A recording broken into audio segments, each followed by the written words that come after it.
Сега, противоречивия въпрос е за употребата на марихуана в тази страна.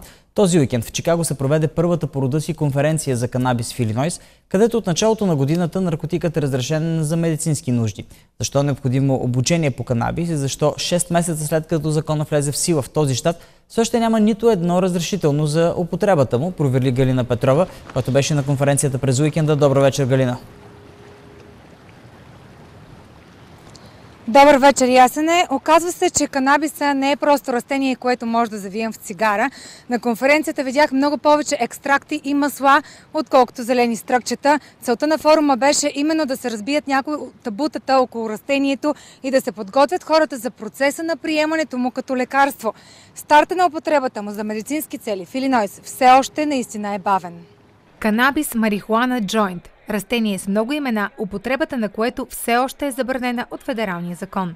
В началото на 2014 Илинойс стана 21-я щат, който разреши ползването на марихуана с медицинска цел.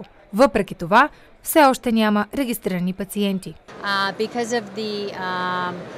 The rhetoric that's been told to us as, from little, over 75 years ago, people think that it's taboo to even think of this.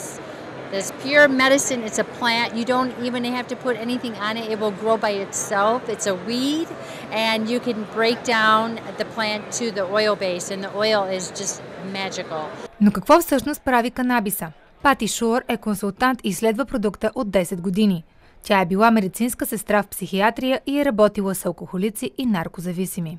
Being a naturalist at heart, not wanting to use it like plastic and stuff like that. I look at the environment and I look at, well, how can people medicate themselves and not suffer from the effects of the medication?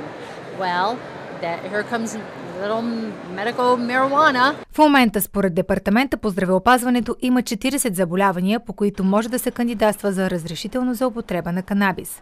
Сред тях са хепатит С, глаукома, рак, Алцхаймер, Паркинсон и множествена склероза. Хайди Парик е основател на организацията Домакин на събитието. Всичко за нея започва с травма преди 6 години и дълъг списък от болкоуспокояващи. I was really depressed. I was in bed. I was a businesswoman all my life. I owned 3 restaurants. I was very active. I began to use cannabis. I had no idea what it was going to do for me. None of us did in Michigan. We didn't know with cancer or anything. We only knew to smoke it because that's how the world sees cannabis, and that's how we know it. No one's taught us anything different at that time, 6 years ago.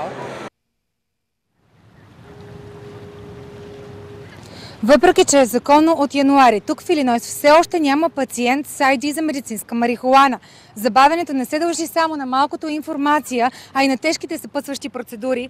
Заявлението да станеш такъв пациент ще започне да се приемат най-рано през септември. Хората, които ще бъдат одобрени, обаче ще трябва да минат втора проверка преди да се здобият с медицинска карта. Ние, разбира се, остава да следим развитието на всичко това на живо. За BIT новините от Даунтаун Чикаго, аз съм Галина Петрова. Благодаря ти, Галя.